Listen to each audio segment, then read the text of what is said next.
Boycott Mangli.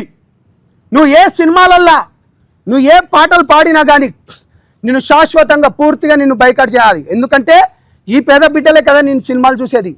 ప్రొడ్యూసర్లారా తస్మత్ జాగ్రత్తగా. మళ్ళీ UB creation కానీ మిగతా క్రియేషన్ వాళ్ళకు హెచ్చరిస్తున్నాం. ఇది రిక్వెస్ట్ కాదు. గతంలో కూడా ఈ విధంగా కొంతమందికి చేస్తూ మేము గిట్నే చేసినాం. This is not request, this is purely order and demand. నేను ఇది పూర్తిగా చెప్తున్నాను. పేద బిడ్డల డబ్బులు మీ సినిమాలు చూస్తేనే పేద బిడ్డలు సినిమాలు చూస్తేనే మీకు డబ్బులు వస్తాయి. ఇటువంటి కల్ప్రిట్లను మీరు పెట్టుకోవద్దు, సహించం. ఇది హేమ గారు బెంగళూరులో రేవ్ పార్టీలో దొరికితే తనకు ఛాయిస్ ఇవ్వలే కదా, క్యారెక్టర్లు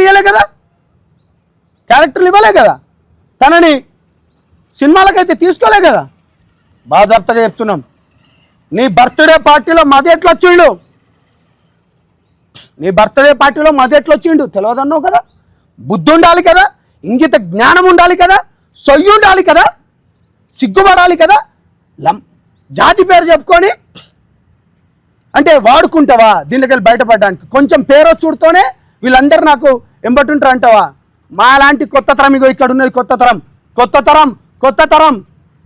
ఇది ఎవరికి తలొగ్గే తరం కాదు, తలను తొక్కుకుంటూ తరం. ఇది నవయువకులను తయారు చేస్తున్నాం మేము. కాబట్టి బాజాప్తగా చెప్తున్నాం. 2 రోజులలో దీనిపైన ఇప్పుడు మీరందరూ ఇంతకు ముందు కూడా ఆ పాల్తీయ బాధితుడు ఎవరైతే ఉన్నాడో తను మాట్లాడింది కూడా మీరు విన్నారు, తను రికార్డు కూడా చేసిండ్రు. ఆ బాధితులతోని కూడా మేము ఇక్కడ ఆ భీమానాయక్ బాధితులు కావచ్చు, లేకపోతే మధునాయక్ గారి బాధితులు, నేను డీజీపీ గారికి, ఇవాళ సిపి గారికి, ఇలా రాష్ట్ర ప్రభుత్వానికి, ఇలా రేవంత్ రెడ్డి గారు దీనిపైన నిజాలు బయటికి తేండి.